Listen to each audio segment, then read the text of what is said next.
Good morning, ladies and gentlemen.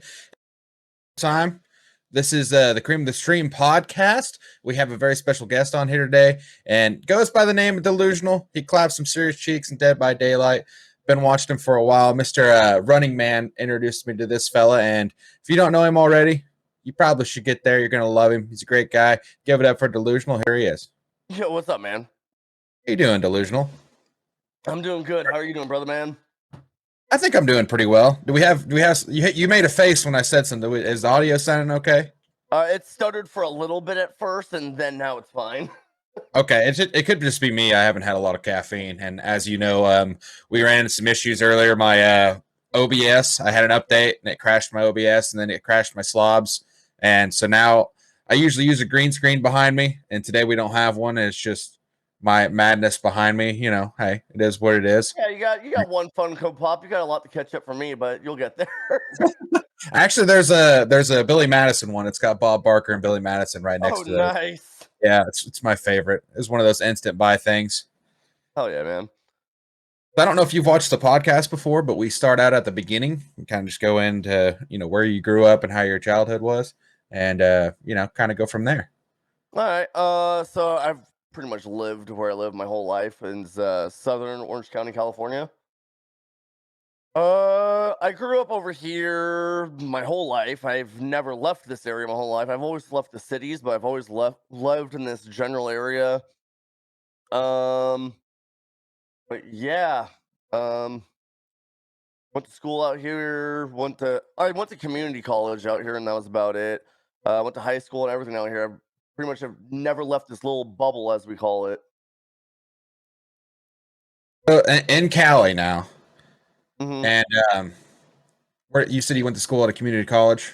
What'd you go to school for? It's called Saddleback College. I did all my general ed. I never finished my major. I was I couldn't decide on what I wanted to major in. I started doing graphic designing, didn't really like it that much. And then I was starting to do business, and then I just didn't want to do that either. Then I just finished all my general ed and just never went back. I understand that. And what did you end up doing after college? After college, I ended up bartending for 5 years, and then started streaming. Well, I was streaming during bartending, and then the pandemic happened, and then now I'm just a full-time streamer. What made you want to start streaming? So what made me start streaming was a long time ago, some people in my community knows this, but I'm a huge Dark Souls nerd, and I played all the Dark Souls games except for Bloodborne.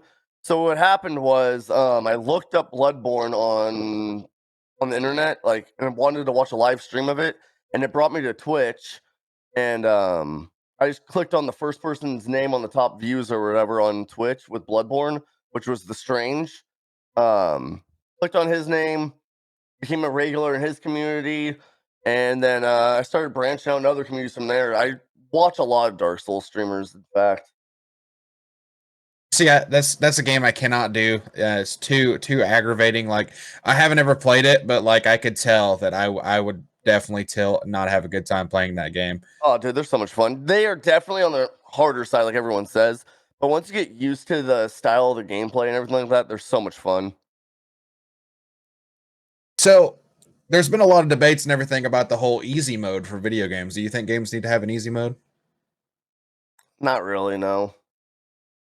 Because, I don't know. I definitely feel like games are a lot easier nowadays than they were when I was growing up, though. That's for sure. Well, I mean, there's a lot of people who are I don't want to say I guess they're upset about it that every game should have an easy mode, that way everyone can beat it. Mm-hmm. But in a sense, I think it's part of the creator's vision. It's whatever Yeah. It's their baby, so they get to decide what they want to do with it. I don't Well, think people get upset yeah, about it. exactly. And the thing about that is also it's like not every game is meant to have a player base for everybody, you know? So if it's not for you, it's not for you. Personally, me, I like to play hard games like that, like Dark Souls, Cuphead. If there's a challenge to it, I usually will play it until I beat it. Except for that game Getting Over It, dude. I could not play that game. I played that game for like 3 hours and I wanted to break something and I stopped playing it. So you said that you were a bartender for a little while. Yeah. How was the bartending experience? I've heard a lot of mixed things, which especially, you're probably in a heavily populated area from what it sounds like. Was it very fun over there doing that job? Did you get a lot Oh, of dude. Yeah, I enjoyed it, but it's the service industry in the long run. So there were days I definitely hated it. It just gets so chaotic at times. You definitely need to like try and calm all your anxiety if you do have anxiety and things like that. Cause like especially on the weekends and during like December, man, you are literally pumping drinks out like crazy during the holidays. One of the hardest days I've ever worked is every Thanksgiving. Thanksgiving is the hardest day in the service industry if you guys are open that day. I can't even tell you how many times I've wanted to quit working on Thanksgiving from how much like overload I would have. It gets hectic at times, man. And then like if things aren't going the right way, people are upset. If you have way too much going on, people are upset. And you gotta do your best to keep everyone calm and like rest assure everybody they'll get their drinks eventually. Absolutely. Which, I hate going out on Thanksgiving, but there was one time, my parents, they separated whenever we were older. So it was one of those situations where they just happened. So like we had to go separately. We went to my mom's, and then all of a sudden my dad was like, listen, I don't really have a big spot for us right now. So we're gonna have to go out to eat. We went to this place to eat, and I felt horrible for being there on Thanksgiving. And I was like, I feel bad that these people have to work, and I feel bad that I'm making them feed me. So Yeah. it's like, it's kind of very strange to go out on Thanksgiving, but yeah, they were loaded. There was a bunch of people there, Oh, so dude, and so I many get it. people are rude that day too, and it's just like, hey man, you think I want to be here too though? And it's like, god damn, man. It's So like, dark. What were huh? you gonna say? What were you gonna say? It's just like I don't know. A lot of people on holidays are also like very rude too, so it was really hard some days. And it's just like, man, give me a break. You don't think I want to be in my family right now too? Like crap, dude. Absolutely, absolutely. So you started. You said Dark Souls is what kind of got you into it, and I wouldn't really consider that type of a horror game. Do you consider yourself like a horror game streamer since you play Dead by Daylight? Uh, I don't know, man. Like I guess. Okay, so the whole reason why I started streaming Dead by Daylight wasn't even the first game I started streaming. So the first game I ever started streaming was just it was Undertale. I don't know if you know what that game is. I just didn't know what to stream at the time, so like I was like, crap, I'll play this game because everyone keeps telling me I need to play it. Undertale's like an RPG game, kind of like it was based kind of on Earthbound. It's very similar to that game in a way. If you've ever played that on the Super Nintendo back in the day, so I it's don't think similar so. to that. That's the first game I ever streamed.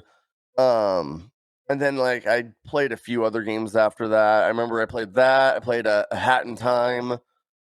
Um, what else did I play after that? I played like a little bit of variety in my first couple months, and then I was a Friday the 13th streamer, like just all Friday the 13th. I streamed that for over a year. Almost got partnered off of that, and then the game had that lawsuit and all that stuff going on. They announced that they weren't doing any more DLCs. Um, Yeah, and I just kind of like I don't know there was a lot more cheaters in the game. I just kind of like grew away from it. I was just like, I don't want to play this game anymore. It's just like it's dead basically. So I started playing Dead by Daylight for a bit. I first played Dead by Daylight when Freddy came out. That's around the time I first started playing it. my first impression of Dead by Daylight was I did not like the game at all because it's a huge difference from Friday the 13th. Because I was like, the first time I played Dead by Daylight, I was like, okay, how do we kill the killer? And everyone's like, kill the killer. I'm like, yeah, because that's what I did in Friday the 13th. Me and my crew would just kill Jasons all the time. We Where's were my like, bat? Get my bat. exactly. We were the Jason bully squad. So that's all we did. We didn't try to escape playing Friday the 13th. We literally just aimed to kill the Jason every time we played it. And everyone's like, yeah, you have to do the generators and all this stuff. And I was like, what the? I'm like, this is weird. I just didn't like. I just totally different, you know. And I didn't really like the game. I played it for a little bit and then was a variety streamer again. And then about when Legion came out, I started playing the game seriously and started enjoying it and understanding it better, being like, oh, this is fun once you like understand looping and all that stuff, you know? Like once you understand how to run the killer, all things like that, that's when the game's fun. I didn't really understand it back then. I was like just running from pallet to pallet or just like running aimlessly because I didn't know what you did in the game, you know? Absolutely. Which I mean, I think there's a big learning curve in that game, and honestly, I feel like if F13 wouldn't have had a lawsuit and they would have kept going the route whenever they first started, it would Yeah. probably be a bigger game than Dead by Daylight. Oh yeah, Because for there was, sure. there was so many people watching that. There were so many big streamers playing it, and it was so enjoyable to watch, especially whenever they all got in a lobby together. You know, Mm-hmm. I remember spending hours watching, Gorilla Fent and Swag Dracula and all those guys playing. I Dude, think that's Sat actually was one there of the too. last times I played that game was with Swag Dracula. He was in my lobby, and that was like one of the very last times I ever played it. Um, I think it was like on a Friday the 13th as well. But yeah, most definitely, man, dude. If that game didn't die out, there'd be a lot more to juggle for the DVD streamers as well, because that's basically what all the Dead by Daylight casters want is a game for them to juggle back and forth. Yeah, I actually never got to play it, and I was kind of sad about it. But I watched a tremendous amount on it, and I probably actually have more time watched Dead by Daylight than I do played, which is kind of sad. You know, Yeah. really, I really enjoy watching the game. I really enjoy playing the game. Do you see yourself moving anywhere else, or are you just gonna stick with Dead by Daylight? I'm just sticking with Dead by Daylight for now. If like you just know how Twitch works, man. You just gotta grow your community and all that stuff. And it's like I enjoy playing it still because I have my community. And so like if having my community around makes me enjoy the game more, you know? Absolutely. But it's a lot easier whenever the chat's actually rolling. It kind of makes the streamer's job a lot easier because you don't have to bring up a lot of conversations. You don't have to try to bait conversation if people are already talking. So it Hmm. kind of makes life a lot easier. Which you've got a pretty steadily moving chat. Usually when I come in there, there's a bunch of people talking. I don't even really have to say anything. Most of the time I just lurk. Well, like even my community understands. They're like on the same level as me when I'm all like, hey, like don't take this game seriously. You have a lot more fun, you know? Yeah, I'm kind of a memer, and there's a lot of people who just want to get in there and sweat and get really really shitty, which I don't think I'll ever understand. But hey, Yeah. you. That's what I tell people all the time. Like, especially like some killers will just like try and talk crap and be like, "Yo, I got you," and I'm just like, "Okay, good, GG, man. It's just Dead by Daylight. I don't know what you were expecting." Like, I feel like some killers at the end game like want to hear salt after they face camp me or something, and I'm like, "Yeah, you got me, GG." Yeah, they want to act like it's the first time you've been killed in your 4,000 Yeah, and I'm hours. just like, "Okay, yeah, GG, man." So, what kind of killer are you hoping for? Any new killers to come out? Is there a licensed character that you're looking forward to or Oh hope? my god. Okay, so I've been talking about this for a while. Um, Don't say Chucky. no, I don't want any more licensed killers. To be honest, that's my first answer. I'm done with the licensed killers. Um, Well, technically, what I want would be licensed, but not really, I guess. Um, I am so sick and tired of the license. I've always been more of the original person, anyways. Um, I think at the route we're at with Dead by Daylight right now is like we have all the licensed ones we need. Like I'm done. Cool. I used to get excited about the licensed killers. Now I'm just like I get more excited over the original ideas. Um, but I guess what I want to see is kind of licensed. Um, I want to see original monsters into the game. Like, give us like doesn't have to be Dracula, but give us like a vampire, werewolf, swamp thing, things like that. I want to see like old school universal monsters now at this point. See, what's interesting, I actually played a game last night. It was actually this morning. I should have went to bed earlier, but it was one of those situations I was having a good time watching somebody stream. I And they're should like, have been earlier too, man. I was busy making a YouTube video last night and I lost track of time. I understand. I understand. Yeah, it's called a prop night. It's a lot like Dead by Daylight. There's things that you have to repair, and then whenever the killer finds you and they down you, they put you into a chair. They had to go rescue people out of a chair. It's very strange I feel like because I've you can heard of turn in it. props. Yeah, you can turn in the props and you can stun the killer as a prop. You just have to hit them in the head. It's I don't know. It's one of the concepts I was telling everybody about a killer that would be cool is if they can actually take a skin from a survivor and make it look like they're that survivor, and they come up and start working on the gen. Dude, I And have then literally thought about that idea before. And the thing is, I feel like that'd be very hard for them to pull off. absolutely, I mean, it would be I don't know. It would be interesting to see, but cool at the same time. It would And, definitely be and cool. I've thought about that idea as well. And I'm just like, I don't think that would ever happen in Dead by Daylight, though. I feel like that's that's what's weird is that you can do that in prop night. That's why I went up to work on whatever, like the steam engine or whatever the hell it is. I went up there to work on that, and then all of a sudden there's a guy next to me, and I'm like, "Sup, dude?" And he's like, "Sup?" And then turns in the killer and slaps me and downs me, and I was like, "Oh, so you guys could have told me that was a thing. I had no idea." exactly. See, that's another thing about if they did a killer like that, though, Full Man Swifts would know immediately if that's the killer, though. You know, they'd be like, Yeah. okay, I'm with David right here. How's there a David with you? Well, if anything, it would help the people who aren't good at, like call outs and everything. It would help them get better. They True wouldn't have a that. True. Yeah, I don't know, man. I also was talking about this. Yeah, I would like to see like a killer on all fours chasing you, like a werewolf or something like that. Like, or not even a werewolf, but like anything like that that has to run on all fours would be pretty scary. I mean, I like the idea of the killers that actually give you like kind of an objective. Like Pinhead, his ability where you actually have to go get the box is cool. It's annoying. Like I wish that they would have done something a little different. The chains are very annoying, but it's Oh still a yeah. cool concept that the killer actually gives you kind of another objective. So Hmm. something like that would be pretty cool. But obviously, I don't think there's a lot that you can do with that. They'd probably have to dig deep to figure something out to do.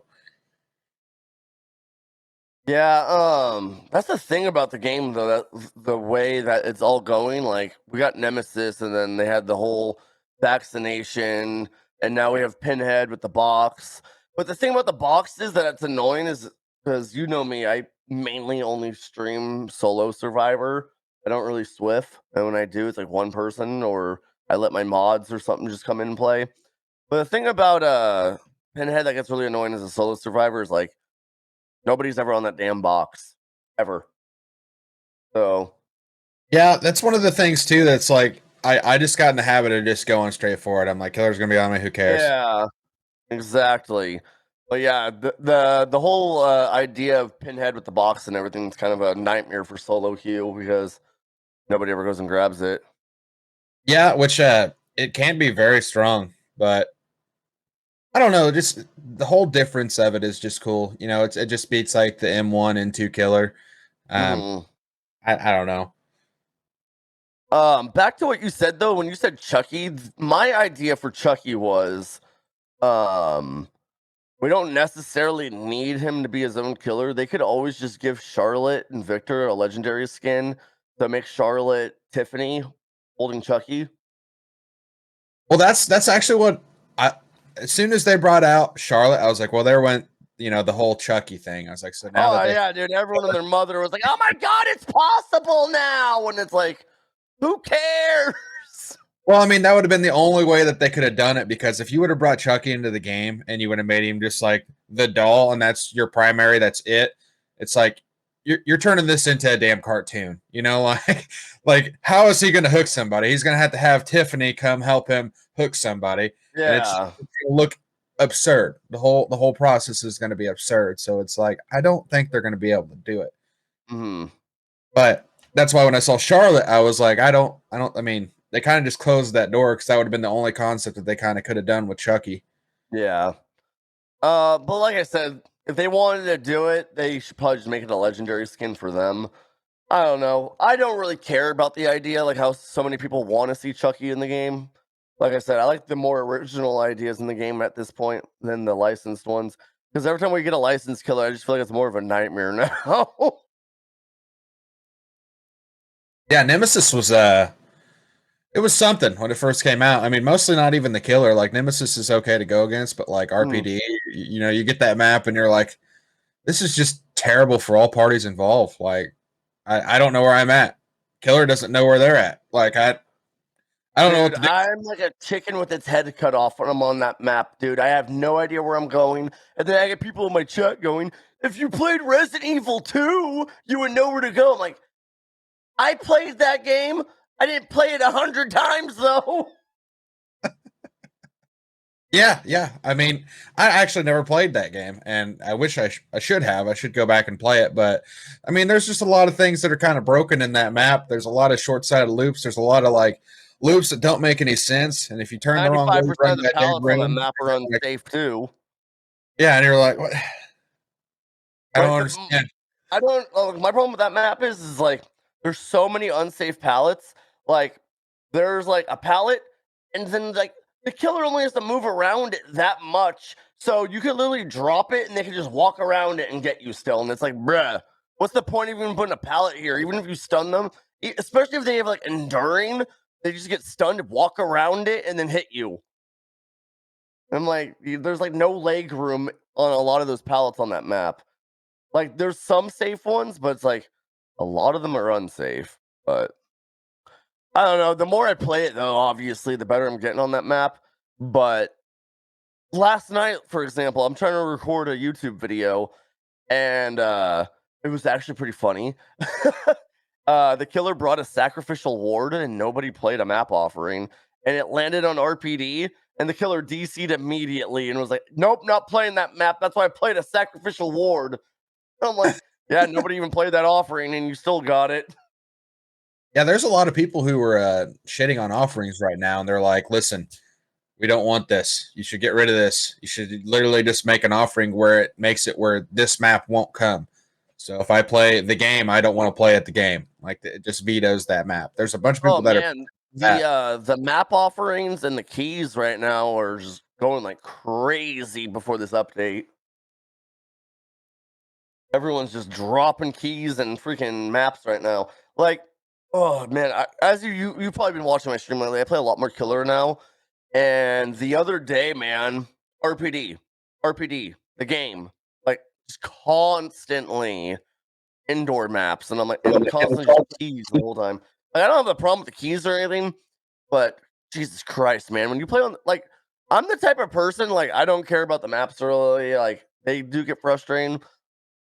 My problem is when I'm streaming is I like to see more variety. Like if I'm going against like Spirit, Deathslinger, I'm just like, this is so boring. But if it was like Spirit, Deathslinger, Huntress, Trapper, like variety, that's when I'm like, okay, this is fine. Like I like to see variety. I just don't like having the same maps or same killers constantly. And when I was playing Killer the other day, I had like RPD 3 times in a row, and I'm just like, bruh, you guys are freaking killing me over here. Which I mean that map, like I said earlier, is kind of a horror on both sides. But like the game is very very survivor sided, and it is. Anytime I ever get that map playing killer, I'm like, well, we've lost. I know I'm not going to win this. I'm not a very good killer. So Oh yeah, literally, if you have one survivor, I guess if you have one survivor and the killer is gonna commit to this survivor, that one survivor can literally run the killer for 5 gens if they just go from pallet to pallet to pallet to pallet to pallet to pallet. And the killer just sticks on them. That's all you have to do. absolutely. Yeah, I don't know why they made that rework pretty rough, but hey, it is what it is. Maybe they know I, something I don't. I thought that they were gonna actually change up how many pallets there were after everyone said it, but they didn't ever do that. I was like, all right, you're just gonna keep 26 pallets on this map. Just Yeah. let survivors just have, because like that's the thing with that map too, and like, all the survivors know that there's so many pallets they can just keep dropping them. You are you're partnered with GG. Yeah. What is it? It's advanced hmm advanced So it's uh, similar to go all the other energy drink companies, it's got 100 milligrams of caffeine a scoop in this one. Stuff's really good, man. We have the Focus line, which is your basic energy line, and it's got a little extra ingredients in it, like green tea and things like that to help you focus. And then we also have another line, which is the Chill line, which is doesn't have any caffeine. It's more of a relaxation one. It helps with your anxiety and things like that. There's CBD in it. I highly recommend it for nighttime. If you have trouble sleeping, especially too, or if your brain's always like going a million miles an hour at night. The chill one definitely helps. The CBD relaxes you and all that stuff, man. I figured I I'd really, give it promo time, you know. yeah, right. I'm a Raise Energy ambassador, so I mm, that, it's different, but hey, yeah. I like the style though. The 100 milligrams caffeine. That's probably a better route because mine is 300 milligrams a scoop, and I'm like that is too much. Oh, that see, see, A see, lot see, of see. caffeine. That's not too much for me though. Wanna know why? Because I'm doing about 3 scoops every time I make this because I have such a high caffeine tolerance, man. Yeah, that's pretty spicy. That's pretty spicy. But it's one of those things they say that like 400, I think 400 milligrams is like a healthy amount. So it's like you drink that and you're like, well, okay, I can have Well, maybe a soda later. I guess that's about it. I used to be a huge gym rat too. So my body is still used to drinking so much caffeine from like pre-workout. Um, because like the pre-workouts I used to take were like anywhere from 300 to 400 milligrams of caffeine. So I just have an insanely high caffeine tolerance. Yeah, that Mr. Hyde I used to drink whenever I was going to the gym all I the used time. to drink that stuff too. A long It's time like ago. 396 milligrams of caffeine. It's like your daily dose in one scoop, and you're like, I didn't even realize that whenever I bought it. And then I flipped it around and I was like, man, why is my heart racing so much? And I was like, oh, that would be why. That's a lot of caffeine. That's a brutal amount of caffeine. Dude, I also blame drinking all those pre-workouts though for having such high anxiety though, man. Those things definitely were probably a cause of like a lot of my anxiety I have. My wife tells me that energy drinks are actually correlated with anxiety, and she's a counselor, so I feel like I have to trust her. But I'm like, but I love my caffeine. I'm like, I Same, don't. I can't function without it, dude. I can't function without caffeine and I hate it. I wish I wasn't like this, but it is what it is, man. I've tried weaning dude, I tried weaning my like dosage and things like that by like just like taking like a couple days off from caffeine, but oh my god, dude, the headaches are so brutal because caffeine's literally a drug, man. What Literally like having a come down when you're not drinking it. do you look for in like a VIP or a moderator? Basically with my moderators, I look for the people that will see like, for example, if I'm getting raided or things like that, greeting the people that are raiding, um, and things like greeting the raiders, actively chatting, obviously, if you want to be a moderator. Um, what else? Just kind of like already acting like a mod without being a mod. Like that kind of like shows me that you have interest to being a mod when I see like, oh, I'm getting raided by somebody, and then they're like greeting all the people coming in, things like that, like what moderators do already. VIP usually goes for on my end. I usually VIP people that are on my stream team. I'm on the Agents of Zero stream team. If you don't know who they are, it's Ghoul Bagel and her husband's stream team. So most of the people in there are VIP my channel. People that I'm friends with IRL usually I give VIP to. Um, if there's people I Swift with off stream that I know, I usually VIP them. And then I usually VIP my top supporters in my stream. And then if you save enough channel points in my stream as well, you can redeem to be a VIP. So you're actually whenever I popped into your chat one day, and I think this was like a month or so ago.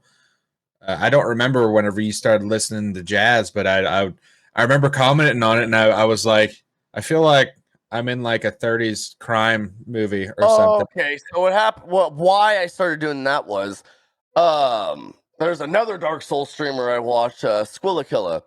He's a like a no hit runner thing. He's crazy. He's insane at Dark Souls. Him and the Happy Hob are like two of the best Dark Souls casters on Twitch. They just nonstop like no hit run the games, like uh all that stuff. So I was watching Squilla one day and I was like, dude, and I was having a really high anxiety day. And that's the type of music he plays on his channel. And I was like, dude, this actually is like really helping me like keep calm and like lowered my anxiety. And then I asked him what his playlist was, and he was like, "Oh, here," and he sent it to me. And then I was like, "All right, sweet." And that's why I played on stream, man, because it's like everyone always goes like, "It's really funny coming in here because you're really loud and energetic, but the music is very soothing." I'm like, "Yeah, I don't know. It just helps me with my anxiety to listen to it, man." But honestly, though, you're the first, especially like horror based streamer that I've ever seen do that. So I mean, Mm, it could be like part of your thing. And I mean, it is nice to go there and listen to, especially you're like, yeah, I want to chill, so you just go in yeah, there. And I mean, yeah, you're loud, but at the same time, the music kind of brings it down a little bit. So I mean, I think it's a good balance. It's definitely interesting. yeah. I remember Um, you explained that to me while you were streaming, and I'm like, he's actually right. I mean, it does feel a lot more Oh, dude, soothing. yeah, I get tons of people telling me that they lurk all the time and stuff, but then they come out and be like, "Oh yeah, I lurk here a lot, and I really appreciate the music that you play in here. It helps me while I'm studying and things like that." And I'm like, "Oh, okay, cool. I appreciate that you appreciate it." Before DMCA though, the music, I don't know if you ever came in my stream before DMCA, but it always used to be like punk and hardcore metal music. Yeah, I'm kind of a metalhead. That's 90% of what I listen to. Oh yeah. Dude, yeah, the thing is also like I don't like I love all that music, but I hardly even listen to that music now anymore either. Um dude, what I listen to nowadays is basically what I listen to on stream.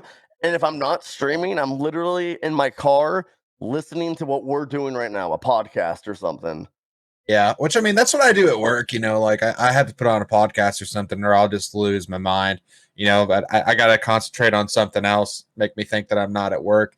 And podcasts are just the best way to do that. But I do listen to a lot of punk and a lot of metal and everything else. And you were actually telling me that you were in a Data Remember video, or your ear Yeah, was. I'm in the Day to Remember music video. All signs point to Lauderdale. If you type it on YouTube, literally the thumbnail has my ear in it. My ear got all the fame. My ear has like over 2 million views. That's pretty rad, though. I mean, that's like that's a cool cliff note. I would probably advertise that a lot more. I would just like have like a random command come around that goes to that YouTube video and be like, my ears in that. Dude, I was there to film for like 12 hours, and I'm in the music video for like 4 seconds. So cool, man. I'd still Yeah. take. The thing about the music video filming was the director and everyone putting together were just all like, they were like, don't go up to them, don't talk to them, don't do anything. And you know what ended up happening was the band ended up coming up to us and hanging out with all of us instead.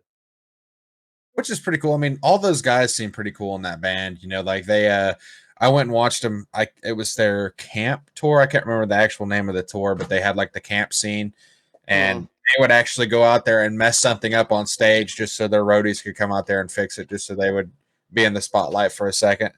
But that's literally what they did the entire show. You could see what like you'd see Jeremy go over and kick over one of the trees, and you'd see the guitarist take a tree and throw it off. And they would just Dude, come they're out so and good reset it. live, man. They are such a good band live, and I've seen them like 20 times. So it's kind of funny because they're one of my favorite bands. I have a Day to Remember tattoo on me. I don't know if you can see it. Hold on. like one of their older logos of like the ghost beating the crap out of all the Pac-Man guy. I mean, beating the crap out of Pac-Man. Yeah. It was one of their older logos. So they're one of my favorite bands, and then the Misfits is another one of my favorite bands, and then AFI is my third favorite band. Fire Inside. Wow. Yeah. Not their newer stuff. I would say back when they were more punk and hardcore. I stopped listening to them about after Sing the Sorrow. Sing the Sorrow was like the last good album by them, in my opinion. Once December Underground came out, they just went a huge left turn. Which actually AFI's Rise Records, so you can actually listen to that stuff on stream, allegedly. Really? Go to the Rise Records Twitter. That's like one of their pinned comments is that our music is non-DMCA. I I just go did to the not know that. I go to the Rise Records on YouTube and like the Amity Afflictions on there, Fire from the Gods, like a bunch of like bands that I love listening to. So I'm like, hell yeah, Memphis Mayfire. I'm like, yeah, I'm gonna listen to this. Make them suffer. There's quite a big list. It's pretty cool. Damn, I did not know that. So is there a big metal scene over where you're at right now? Or Dude. Okay, so I used to be in a band, and it used to be really big, and then uh basically electronic music just took over everything. Like anyone I know that used to be a musician, well, they still are, I guess, but anyone I was ever in a band with or anything, all do DJing now or electronic music. But the punk and hardcore scene is still pretty big over here. Um, One of the venues out here is actually pretty famous. It's called Chain Reaction. It's the most popular smaller venue around here, but it's known worldwide. Like I've people all over the like country know what Chain Reaction is and everything. It's just a small venue, but that's where everyone goes around here when there's a show usually. If the band is like not super big. Besides that, if the band's too big for Chain Reaction, they usually play at Soma, which is in San Diego, or they play like at the Wiltern or the House of Blues or something like that. pretty cool though. What did you do in the band? I just screaming vocals. Please don't ask me to do it. I can't do it right now. Okay. That's okay. I understand that. um I actually used to play in a band and I played guitar and I did backup vocals and then I started doing screaming vocals in another band and that's the weirdest thing is they're like do it for you and you're like you oh realize yeah.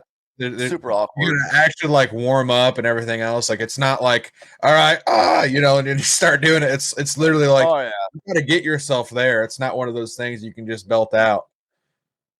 Oh, okay. Yeah, I did that Yep. for I did screaming vocals in this band. It was called Shattered Silence. It was me, my older sister, and a bunch of my friends in the band. And one of the last shows we actually played was with Suicide Silence before Mitch Lucker passed. That was Uh, one of the last shows we did. And it was in Long Beach, California. And then after that show, everyone just wanted to go their own separate ways because, like I said, man, everyone wanted to start doing DJing and electronic music and all this other stuff. So that's what's blowing up right now, and it's strange. DJs yeah, are actually bigger than like regular artists, which is interesting to say the least. But I don't know. That's something I can't really get into. You actually, know, David Grohl from the Foo Fighters actually talked a lot of crap about that. I think it was like some years ago. He won an award and was just basically saying like playing music comes from holding your instrument and comes from the heart, not this like electronic crap using your computer and all this stuff. Like he was like going off about it. I could see that. I could see that with Dave Grohl, but I mean, he also is pretty much like a rock treasure. He's like the modern definition of a rock star. He's Yeah. probably the biggest rock star of our generation, which is I love Foo Fighters and I love Dave Grohl. My brother kind of wore that out. It was one of his favorite bands, so we listen to Foo Fighters all the time. So like anytime I see Foo Fighters, they're coming around, I'm like, I don't want to go watch them. Maybe one day, but like Dude, not that's right. like my dad, dude. My dad's a huge Foo Fighters and Queens of the Stone Age fan. And so now whenever I hear them, I just think of him. I'm like, ugh, change it. Heard way too much of this crap growing up. Yeah, my brother ruined a lot of music for me. Like, I don't want to listen to Green Day. I don't want to listen to Red Hot Chili Peppers. Like, I'm good. Like, I cashed out on a lot of that stuff. I And don't my want to listen to sister Three was Doors a huge influence on the music I listened to. She got me into the Misfits and all the punk and hardcore music. So if it wasn't for her, I would have never started listening to any of this music. Yeah, actually, what got me into it, I think it was my sister's ex boyfriend, and he was like he always wore like trench coats and everything. He was just a straight goth kid, and My he came sister over used to be gothic too. yeah, he came over. He started listening to Bullet for My Valentine, and I was like, oh, Dude, I haven't that heard that name in forever. Holy crap. yeah. And I was like, I actually kind of like that. And then he showed me All That Remains, and he started showing me some other stuff, Kill Switch Engage, and all that. And that's kind of what Oh, grew me into that. And I started listening to Trivium and all that. And Bullet for My Valentine was actually the first concert I ever went to, so that was oh, like really? close to my heart. The coolest Yeah. thing. Not ever, but First, first concert I ever went to was Blink 182 with Newfound Glory. I was like 10 pretty years bad. old. It was back when the Take Off Your Pants and Jacket album also came out. So Tom DeLonge and all of them were still in it together. Yeah, Newfound Glory is one of my favorite bands ever. Oh, dude, they put on a good show too. I saw them before the pandemic. They did their Sticks and Stones tour, and dude, that band puts on a good show as well. Absolutely. Yeah, I like them a lot. I kind of treated myself to a birthday. My wife doesn't really like them because he does the nasally type singing, and I'm like, Yeah. they're great. And she's like, I don't really want to go to that. And I was like, well, I'm gonna go. So I kind of just treated myself to my own birthday present, and that's where I went. And it was my first time like actually seeing them where they were the headliner, and it was very cool. Very cool. Nice. The first time I ever saw Day to Remember, actually, they weren't even headlining the band when I went to go see them. The Devil Wears Prada was actually headlining. And then later on, I saw them again, and they were headlining, and Devil Wears Prada was opening. It's always Yeah. so funny to see how that works. Yeah, it's weird how that works. Which I'm not a 3 Days Grace fan, but it was weird listening to them talk about how they grew up, because they're like, literally 3 years ago we were on a side stage that nobody came and watched. It's like, now we're headlining Point Fest. I'm Hmm. like, cool, man. That's pretty cool. It's always cool to see your favorite bands like grow that way too. It's almost like Twitch streamers, you know. You just see them grow. You're like, hey, I remember seeing them open. Now I'm watching them headline. You know. That's very true. I actually never thought about that. Yeah, I remember going into Dan in a Hurry's chat whenever he was a 20-30 viewer Andy, and then now all of a sudden you hop in there, he's got 300 people watching him, and you're like, Hmm. man, how are you doing? You're doing well, dude. That's how you're doing. Yeah, it's crazy. It's literally like watching your favorite Twitch streamers grow. So you were pushing for a partner a while back, and Hmm. he ended up not getting it. And I know that's just kind of a stepping stone for streamers, because you want to keep Yeah, going. It's not really a stopping point. So are you going to have some sort of celebration whenever you do get partner? Are you going to play some sort of variety game? Are you going to do a 24-hour? Are you going to have something like that? I'll probably be doing like a 24-hour subathon or something like that. I already told myself and my community I'm not going to do a subathon ever again unless I get partnered.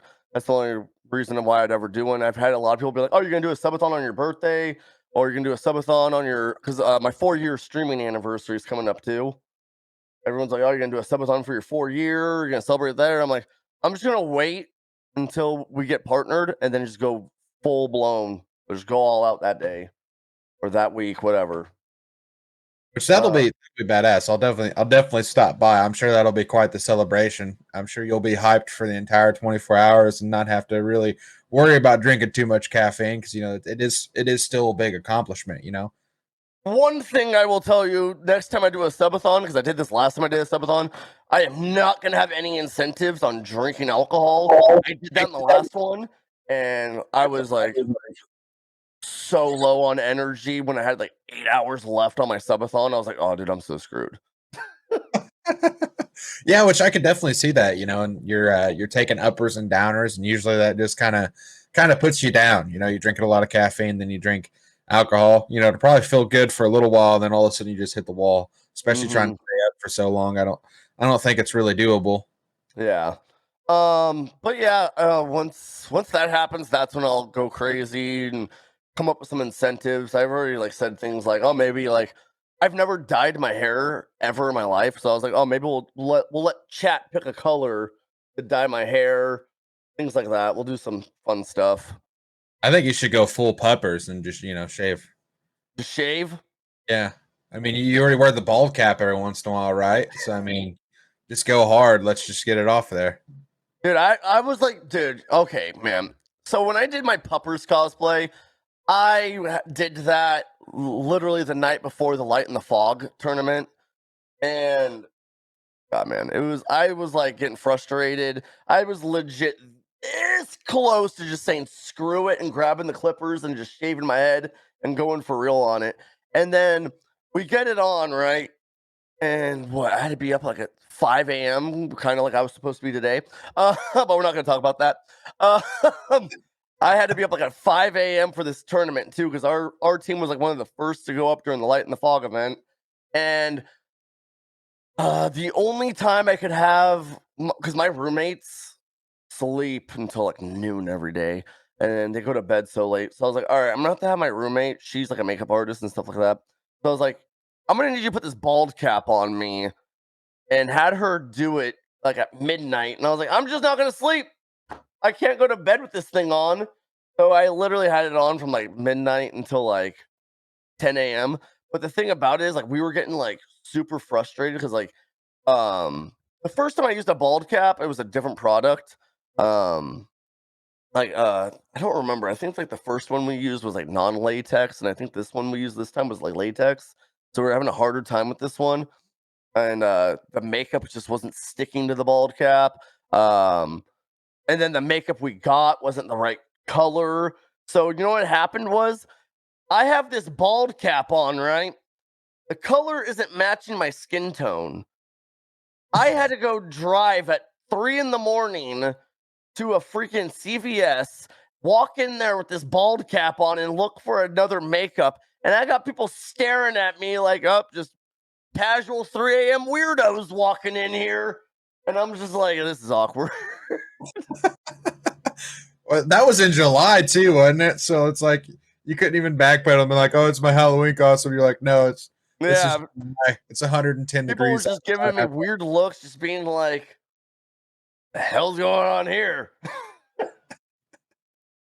Some weird drugs out there tonight. All right, I know, right? that's pretty. That's pretty good, Guys though. wearing a bald cap. But I But mean, yeah, it is a cosplay, so the ones that don't work out are almost funny.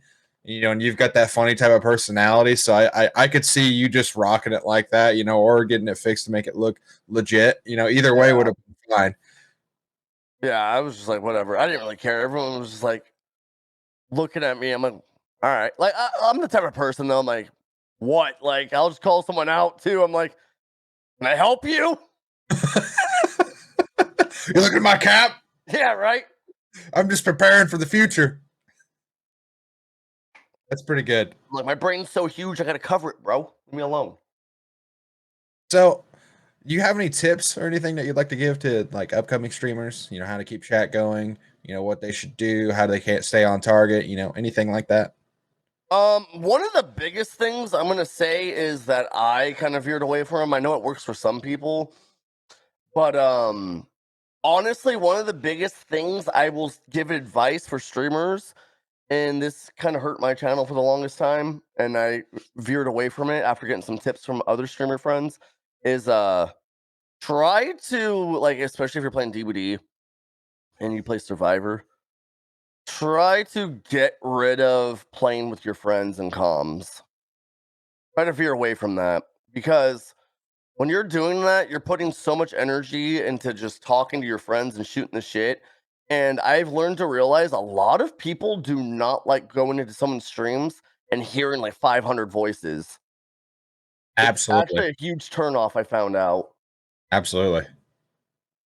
It's a turn off for me also. I did away with comms probably my second stream after doing it. I was like, I'm not doing this anymore, as it creates too much confusion. You're talking to somebody, and all of a sudden, somebody who's in your ear is like, "Are you talking to me?" And you're talking to chat, and it becomes so much nonsense. And I'm a part of a stream team, and that's the thing that I've tried to beat into their head. It's a charity stream team, and they want to all do comms. And they kind of constantly want to be talking over each other, and then you hear, "Hey, thanks for the follow, man," and you're like it makes me want to pull my damn hair out. And there's a lot of the Mm. times I'll put them on deafen, and I'll forget that I have them on deafen, and they're like, "Hey, That, you're that muted." that can be a definitely huge headache too when you're playing with people that are also streaming and don't mute themselves.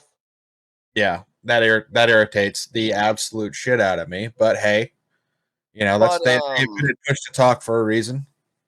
But yeah, like I said though, the thing I've noticed is with like a lot of like from a viewer's perspective, is a lot of people will just be like, um they have a like ADD or something, so they'll come in and then hear a bunch of voices and then just immediately be like, just like, yeah, no, you know. Yeah, I mean, it is definitely a turnoff. Do you have anything else that you'd like to tell anybody how to keep chat going? Or Just keep up bringing conversations. Like if you're playing Survivor, just shoot the shit, man. Just say what you're gonna do. Like, oh, okay, the killer's running this way. Try to explain what you're doing. An easier way to make conversation, I feel like, is with my personality is definitely playing killer though, because I just like talk a bunch of crap and just have fun with it, you know. Um, I don't know, just keep striking conversations like, oh, the new Halloween Kills movie. Just start talking about things like that, hot topics like that that's going on, like that's relatable to what you're playing as well, you know. actually, just watched that last night. I haven't watched it yet, so don't say anything. I mean, I wasn't going to. I was just gonna say, it was pretty good. I've heard a lot of mixed reviews on it already. It's gonna be exactly what you expect. So Yeah, I've seen quite a few people be like, it was okay, and then quite a few people going, it was really good. So I'm like, all right, we'll see what happens when I watch it though. But there's gonna be another one, so we'll see what happens at the end of this one. I heard there's a bit of a cliffhanger though. It makes you go, okay, I'm ready for the next one. yeah, I'm not gonna talk about it, but Yeah, I'll shake my head and nod politely. yeah. That's the only thing that I heard about it was, oh yeah, there's a cliffhanger at the end to get you ready for the last one. Yeah, I thought that this one was the last one, so I was expecting something crazy to happen at the end. The 2018 one came out, I believe what Danny McBride is the director of these, right? I have no idea. Danny McBride or somebody like that. Hold on. I believe it was Danny McBride. He's the director of these.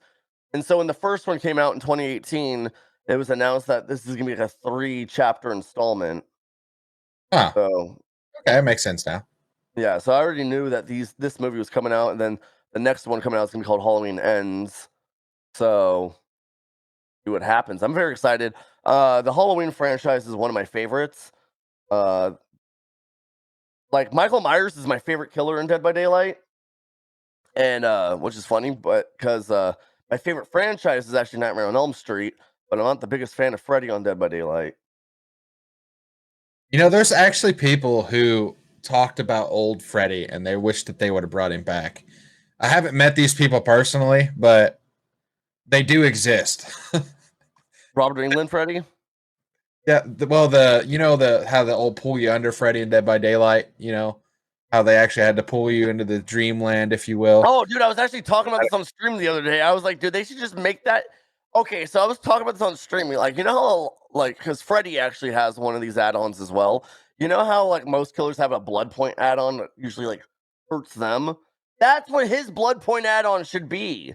Old Absolutely. school Freddy. Yeah. Which it was one of those things. It was terrible because if you're running adrenaline, it was pretty much over for Freddy. Because you run away Oh from him, yeah, dude. you And get that's yourself early up. Dead by Daylight, and everyone back then pretty much had adrenaline. Yeah, and there's so many times they DC, because they just had hit you, and then all of a sudden adrenaline pops, and then you're like, okay, I'm woke up, bye. And even if they didn't have you asleep, you could be on the exit gate, and he'd have to wait there trying to pull you under, and you could still get out. Dude, I'm gonna tell you this right now. I still run adrenaline all the time. It's still one of my favorite perks. I mean, I like it a lot. It's definitely not a bad perk. I find myself being chased a lot though, too, though, and especially at endgame, I'm usually being chased still or something. So that perk has saved my butt a million times. Well, in closing, let's take some questions from your community. Does your community have any my community. Does my community have any questions? It doesn't look like there's too much going on, but for some reason, this is always asked. I'm going to ask you before Orchid gets in here and asks. I don't know why. Every podcast I do, Orchid or Dirt or somebody comes in here and they're like, "What color socks do you wear?" What? I'm serious. I'm serious. That question is asked on every single podcast, and I have Do no you idea put the why. cereal in first or the milk?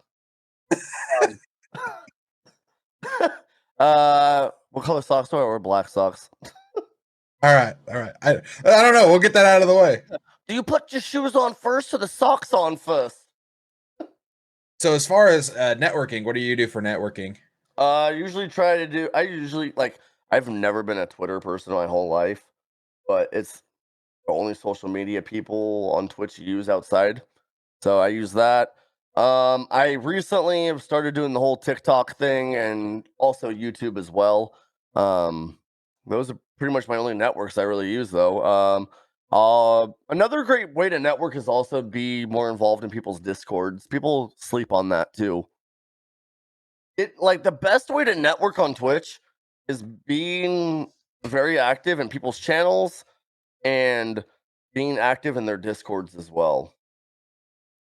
So always try to remember that. A lot of people don't really use the discords that often, but like if you become a familiar name in people's discords as well and in their streams, then if they ever notice that you're a streamer too, then they're like, "Hey, I know this person. I always see them in blah blah blah's Discord or also talking in their chat."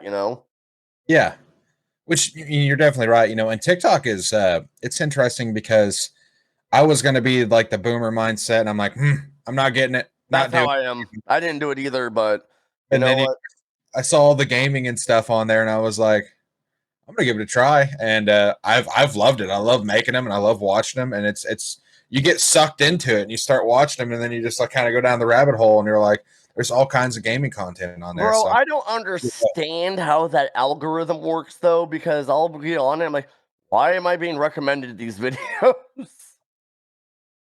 I'll be like swiping at 2 a.m. Like, maybe it's because it's 2 a.m. I don't know. I'm just like, some of these videos, I'm like, why is this being recommended?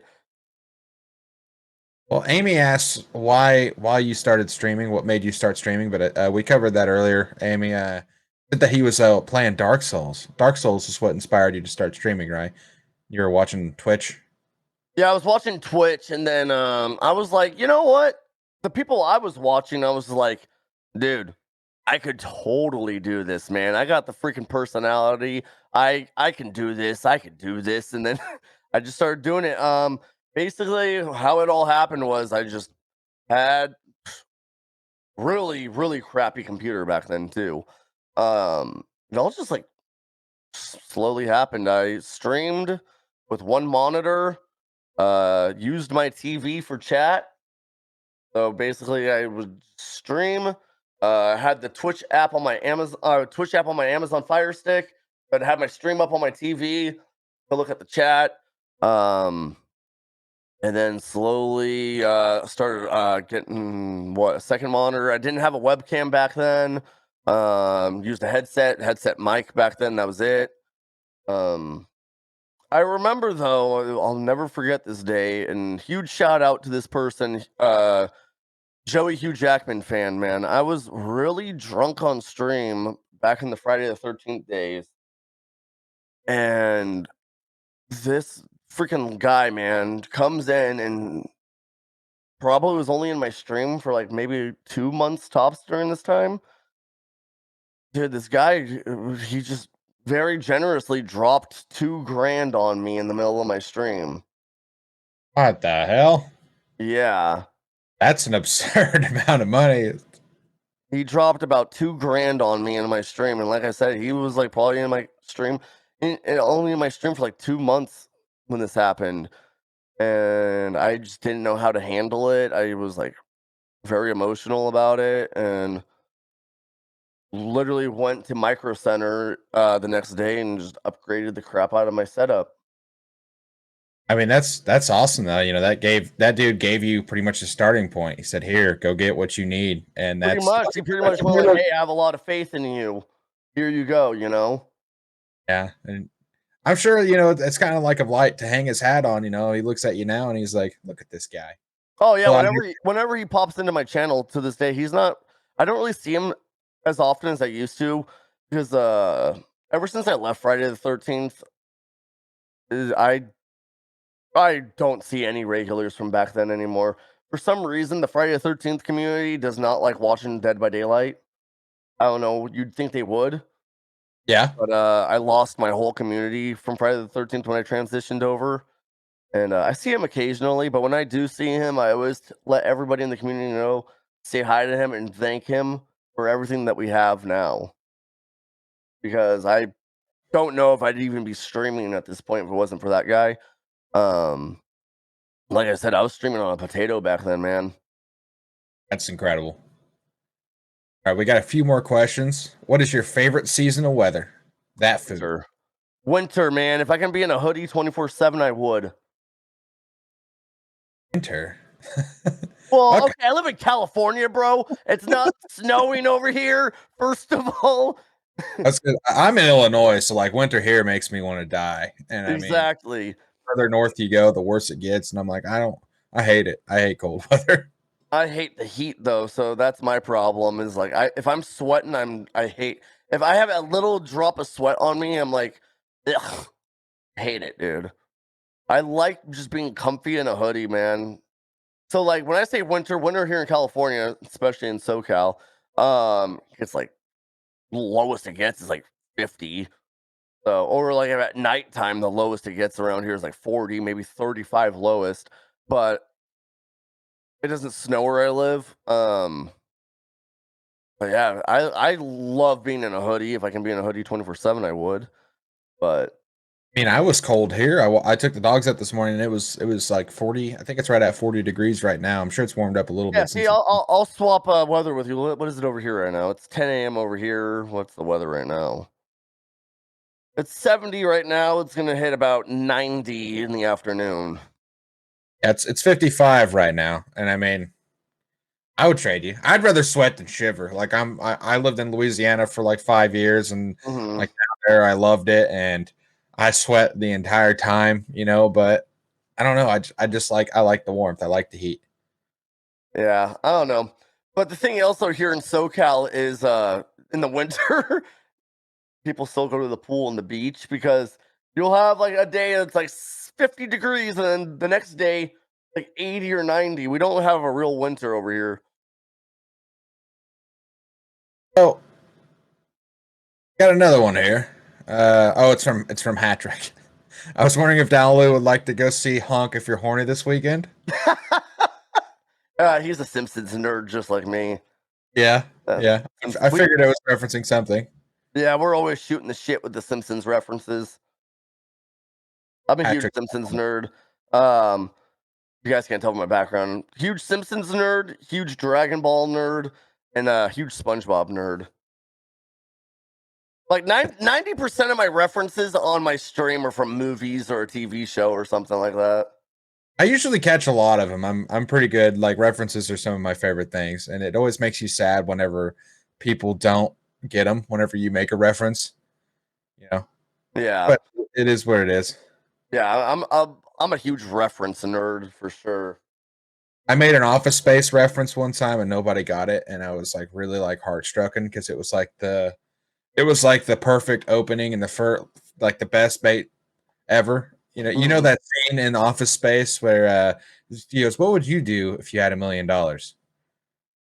And that guy goes, "Two chicks at the same time, man. Fucking A." Oh yeah. Yeah, I was pitched that line because the lotto was like up to, or the Mega Millions was like up to 450 million or whatever. And they're like, "What would you do with that much money?" And I was like, "I'll tell you what I'd do, man. Two chicks at the same time." He's like, "Hey, do you think?" I remember what he says to him, and the guy just responds to him, "No, no, fuck, no. Hell no." Oh, has anybody ever asked you, do you have a case of the Mondays or No, something? yeah. Yeah, that's super And he good. looks at him like, "The hell?" Gotta get your ass kicked for saying something like that. Yeah. Dude, that's a good movie. The only thing people ever know from that movie, though, is the damn stapler, though. Yeah, You look at that's that true. movie, the first thing people think of is my stapler. Well, I mean, I think like the special edition actually comes with the stapler, so that's like one of the Oh, I don't really? know, that's one of the items that everybody's all about. But yeah, that movie is kind of like a sleeper though. There's a lot of good references in that one. I like it a lot. Yeah, that movie is definitely a classic. Yeah, people either remember the stapler or the fax machine scene where they're beating the crap out of it, or the Mhm. Mondays. That's about it. Well, that's been recreated so many times is like, you have to It's remember it its at own this point. meme now at this point. Which What is better, tattoo was the most Son-in-Law or Biodome? Oh my god, those are both good movies. Oh, you got questions going in your chat. Son-in-law or Biodome? Wow, I that's I ID. don't. Have you seen both of those? I have. Okay, I would say probably Biodome, dude. Really? I'd have to go Uh, Son-in-Law, but I also watch Son-in-Law a lot more. So, dude, free mahi mahi, man. I mean, the best thing about Biodome is they teach you how to do the safety dance. True, dude. Pauly Shore, man. I used to love him, and then yeah, just like all celebrities we grew up with, man, they all went off their rocker. Yeah. Which a lot of his movies still hold up, though. Like you can hop on In the Army now and you can still sit there and watch it and be Oh like, this yeah, is for sure, man. terrible. You can still watch all those classics like freaking Encino Man and all of those. But it's like if you tried to put out a movie today, I bet you nobody would go. I bet like all the classic fans would go see it, but everyone would walk out the same reaction, be like, "Why the hell did we go see that?" Yeah. The Weasel. Yeah. That Foo asks, what tattoo was the most painful? Crap. Surprisingly, not my hand or my elbow. Uh, I Really? I would have. figured you were going to go hard with the elbow. I thought the elbow was gonna hurt too, but it didn't. Um, I think my most painful one was on my calf. Because after a while, dude, it just felt like a Charlie horse, dude. The muscle was like starting to tense up, and it was just hell after like 4 hours. I was like, "Oh my god, dude!" The muscle was just tightening up like crazy. And I was just so over it. I bet. That sounds horrible. I've got some on my calf, but they're not on like the back side of my calf, so like I feel like that would be terrible. My chest sucked. It's still just line work too, and that sucked. Just getting the line work done was horrible. My buddy has one on his Achilles, and I'm like, I don't. It's like literally every time it would hit like my heel bone, Yeah, screw that. Nope. it's like it would send a shot up my entire legs all the way up to my back, and I'm like, that sounds horrible, man. And he's like, yeah, I like it though. I think the most painful part about getting tattooed isn't even the tattoo itself, like getting it. I feel like the healing part hurts more. Like the next day, like the swelling and all that. It's just like, oh, that's the most uncomfortable feeling for me. You have like 20 hours of just straight itching, and you're like, I can't itch it. Yeah, the itching, how hot it is, and all that stuff, and it's like, ugh. The healing part is what pisses me, just gets me more than actually getting it done. I've actually fallen asleep before getting tattooed. But sometimes I'll just be laying there, dude. I'm just like, and I just fall asleep. Well, my What's your best friend's also my tattoo artist, so I mean, that's pretty cool. That's actually what my buddy actually did all my tattoos, and I have his first one. It's kind of weird the way it worked out. For mm. some reason, I got his first one, and my buddy got his second one, and it was his second tattoo. So it was like I was going online for some reason. But that's awesome. I love that homies that are actually good at artwork, and everything, and you can actually get tattoos from them. And I've had a bunch of buddies that are not good, and they're like, "Hey, you should get a tattoo from me." And I'm like, "Can I see some of the work you done?" And they're like, no, I don't have a portfolio. And he's like, I did this one on him though, and he shows you the tattoo, and I'm like, no, no offense, but no. Dude, I got my first tattoo when I was 16, and my sister's boyfriend at the time was an artist, and I came home with it, and my mom was like, "What the hell's on your forearm?" And I'm like, "I got a tattoo," and then she's all like, "Live your life." Because, like, I don't know. Growing up, my parents didn't really. Well, I grew up in a family that was divorced when I was like 10 years old, and so I basically got grown up. My mom grew me up, and so did my sister. My dad wasn't really much around after the divorce, um, so my mom didn't really care what I did back then. I had big gauges in my ears, had snake bites, had double nostril piercings. Got my first tattoo when I was like 16. He didn't really care much, but I definitely, as a parent, would not let that happen to my kid, though. Yeah. Because, like, Yeah. I'm gonna be real with you, man. I do regret some of the stuff.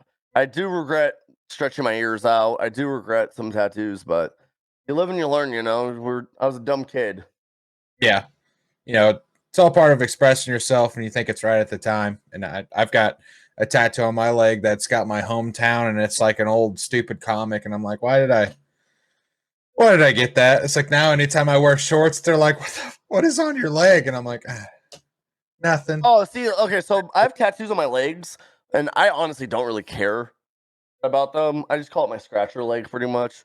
Um, like I wear jeans 95% of the time anyway, so Why? So do I. unless I'm streaming. When I'm streaming, I'm always in like sweat shorts. I try to be as comfortable as possible when I'm streaming. Let's get through these last few questions. Let's get you out of here. I know that you got a stream that you're trying to do. What's your favorite childhood movie? Dude. Oh man, that's so hard. Anything Disney probably. Childhood movie. Probably anything Disney. I know one of my favorites is Aladdin. That was a big one for me and my sister growing up. That one and a Goofy movie. Those two movies. Actually, those and the Lion King. Those three movies are just like my childhood right there. Actually, one of my favorites is very underrated for some reason. Do you remember Oliver and Company? Yeah, that's a good one too. Yeah, That's like actually one of my sister's Billy favorites. Joel's like the dog in it, and like you're like, oh shit, that's Billy Joel, like, and it's a really Mm. good movie, and the music is really good in it. And then you've got Tarzan, which nobody really talks about, and the album for that is insane. Like the music for that is just insane. Phil Collins is just out there like going ham doing. Oh, for Tarzan? Yeah. Yeah, Tarzan's got a great album to it. Yeah, the music is insane for that. I don't know. I don't know Oh, if he most was on definitely. special drugs or what. So, okay, we got one more question. How many Funko Pops do you have? Everything I have is in my background. So, dude, I don't know how many I have, man. People send me these things in my PO box and stuff too. So I probably have. I'm gonna say at least 50. Eye to At Eyes, least best song 50. ever. Huh? Yeah. I was reading D's. He said Eye to Eyes the best song ever. Oh, from the I Goofy movie. I agree. I agree. Somebody asked you what's your favorite tattoo. Your chat. My favorite tattoo is gonna be the memorial tattoo I have on my back for my sister. That one's definitely gonna be my favorite one to go. Well, in closing, do you have anything else you'd like to say? I'm not trying to keep you much longer than we already have. I'm just gonna give advice out there again, once again, for people that want to start streaming. Um, it's a grind, man. The best advice I can give people is, so a lot of people do this thing where they put themselves on a pedestal as a streamer and go, I feel like I'm wasting my time, all this stuff. This person grew so much faster than me. I've been doing this for this long. How's this person already partnered? Like, okay, first of all, I'm gonna tell people this is like, stop putting yourself on a pedestal. You're hurting yourself. You need to stop doing that. I've been streaming for 4 years, and I get people all the time being like, "Oh, you've been streaming for 4 years. That you'd think you'd be a lot bigger." And I'm like, okay, first of all, everyone's path is different. What works for this person isn't gonna work for me. Things like that, man. Some people grow faster than others, things like that. Everyone has their own path. The best advice I can give you about streaming is treat it like a business. Not everyone's business blows up immediately. You can put so much time and effort until it finally blossoms, So, and always think of it as a hobby. The moment you start thinking of it as a job is when it's not going to be fun for you. So stop thinking of it as a job and think of it as a hobby. You'll have a lot more better time with it. Don't stress out too much. Remember, everyone's path is different. The more time you put into it might benefit you better than someone else, you know? Like, there's so many streamers I can talk about that have been streaming for a lot less than I have, and they definitely blossomed a lot more than I have. But everyone's path is different, man. Absolutely, and that's very good advice. I mean, and it's easy to do. It's easy to compare yourself to somebody else. You got Yeah, and, somebody who it discourages a lot of people to stop streaming or things like that, being like, "Oh, I've been streaming for this long and I'm not partnered yet." And it's like, dude, stop putting yourself on a pedestal, man. I used to do that shit all the time, man. Stop doing it. You gotta stop doing it. You gotta stop comparing. You gotta stop doing all that. You just need to Jesus Christ. Just lost the podcast call for a second. Um you gotta stop putting yourself on those pedestals. You gotta stop comparing yourself. You just gotta be your own person and not just like the one thing that people need to stop doing. And I used to do this, and I stopped doing this a while back. Is you gotta stop looking at your numbers. Keep your viewer count off. Keep all that stuff off. If you're a streamer, stop looking at all that. That stuff will drive you freaking crazy, man. absolutely. A lot of people literally lose their crap on streaming because of that.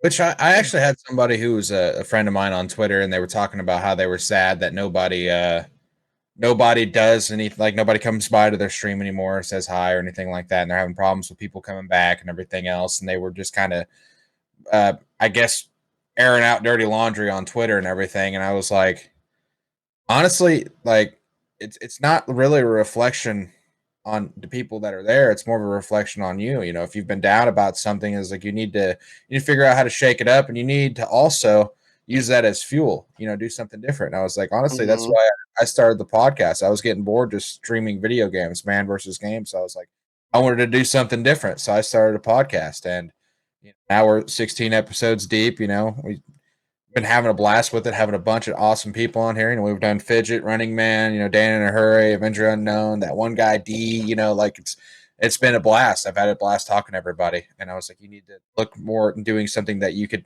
be more passionate about, and do more things like that to kind of get yourself going. Exactly, man. That's the one thing too. Is like some people just start streaming for the wrong reasons too. You need to think about why you're streaming.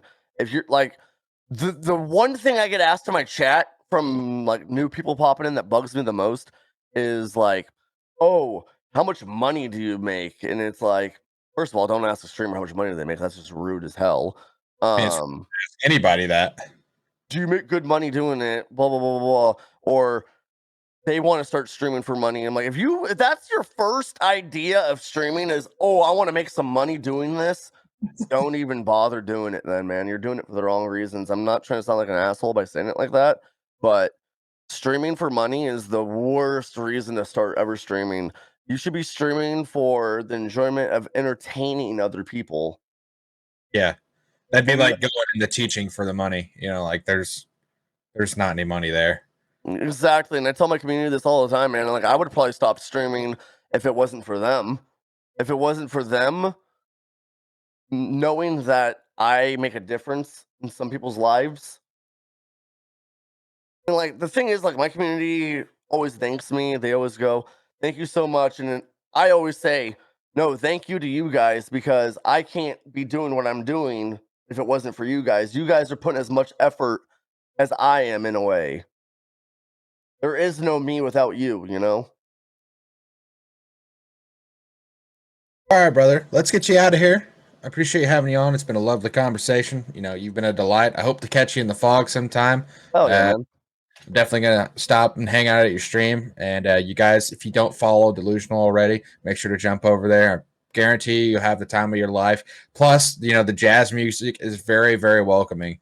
And you wouldn't expect it from him, but it's very nice, very welcoming. true. Thank you for having me, man. I appreciate it. I appreciate the time. Like, we weren't late. We were on time, by the way. We were on time, you guys.